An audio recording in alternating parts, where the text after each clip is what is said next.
Il existe différentes méthodologies adossées au Lean Six Sigma, notamment la standardisation, la résolution de problèmes et les projets d'amélioration. Pour conduire un projet d'amélioration, on mobilise un séquencement de projet en 5 phases qu'on appelle DMAIC pour définir, mesurer, analyser, améliorer ou improve en anglais et maîtriser, contrôle en anglais. Damien, pourrais-tu nous présenter de façon simple les fondements de la méthode DMAIC ? Bien sûr, avec plaisir.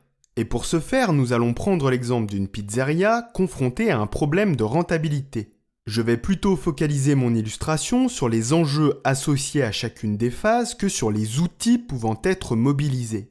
Je te laisse prendre des notes pour nous faire une petite synthèse en fin de présentation. Super ! Allez, on t'écoute. Jean est le gérant franchisé de l'enseigne Pizza Papa, basée à Paris et comptant 20 restaurants en France. La pizzeria de Jean, située à Lyon, est spécialisée dans la vente à emporter. Pour faire face à la concurrence, Jean a mis au point, il y a 6 mois, une offre commerciale très accrocheuse. Livraison à domicile garantie en 30 minutes ou remboursement de la commande. Les clients se sont laissés séduire par cette offre et la pizzeria connaît un franc succès. Les ventes ont augmenté de 20% sur les 6 derniers mois, quand la rentabilité de la pizzeria a connu sur la même période une dégradation importante de 15%.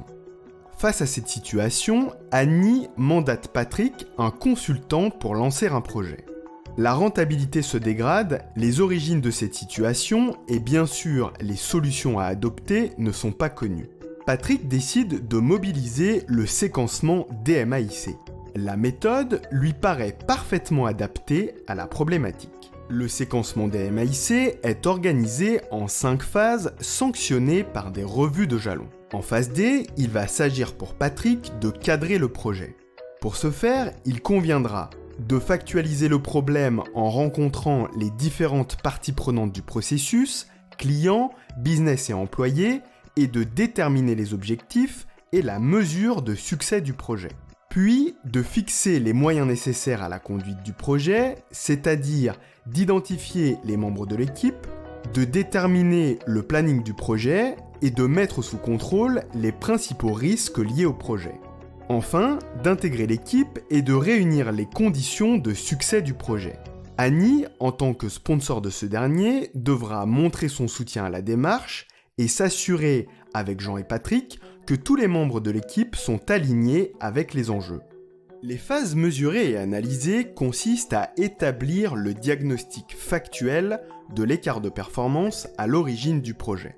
Elles constituent la particularité d'un projet Lean Six Sigma.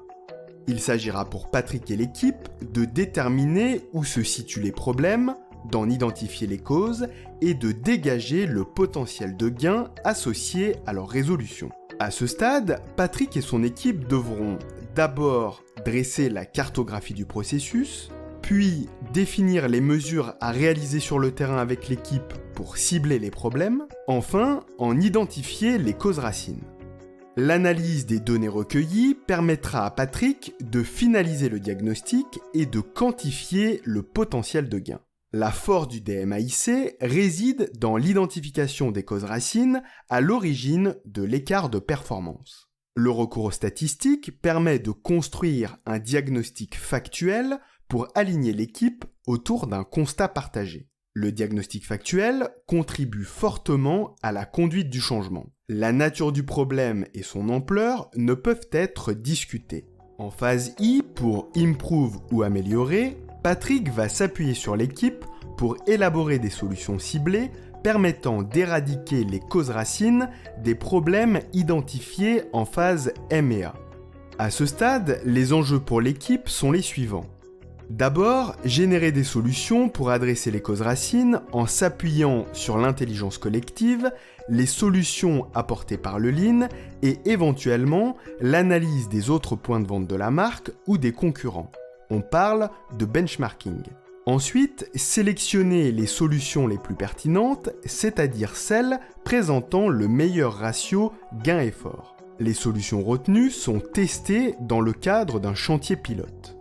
Dans la mesure où les solutions sont élaborées en équipe, l'adhésion aux futurs changements est plus facilement assurée. En fin de phase I, les solutions ont été testées sur un périmètre restreint. Dans notre exemple, il pourra s'agir d'un service.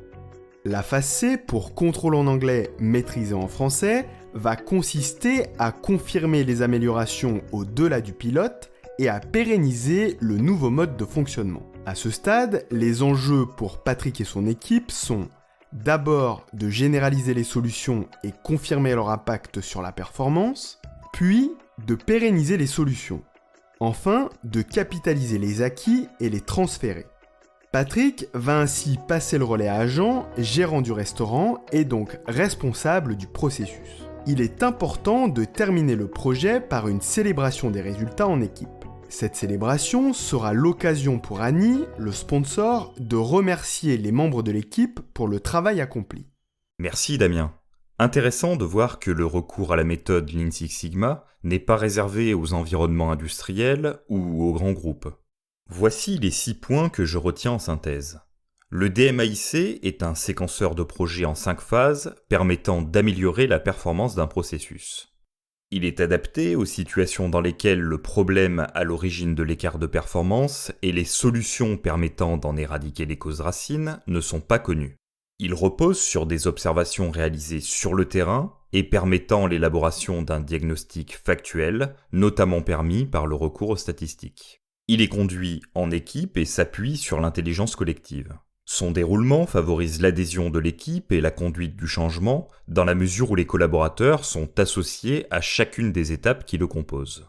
Enfin, le rôle du sponsor est déterminant vis-à-vis de la démarche. Merci pour cette synthèse. J'ajouterai un point pour conclure. Le recours au DMAIC requiert méthode, rigueur et technique, mais la clé du succès réside avant tout dans la capacité du chef de projet à faire preuve de bon sens et à embarquer l'équipe. Le savoir-être est ainsi aussi important que le savoir-faire.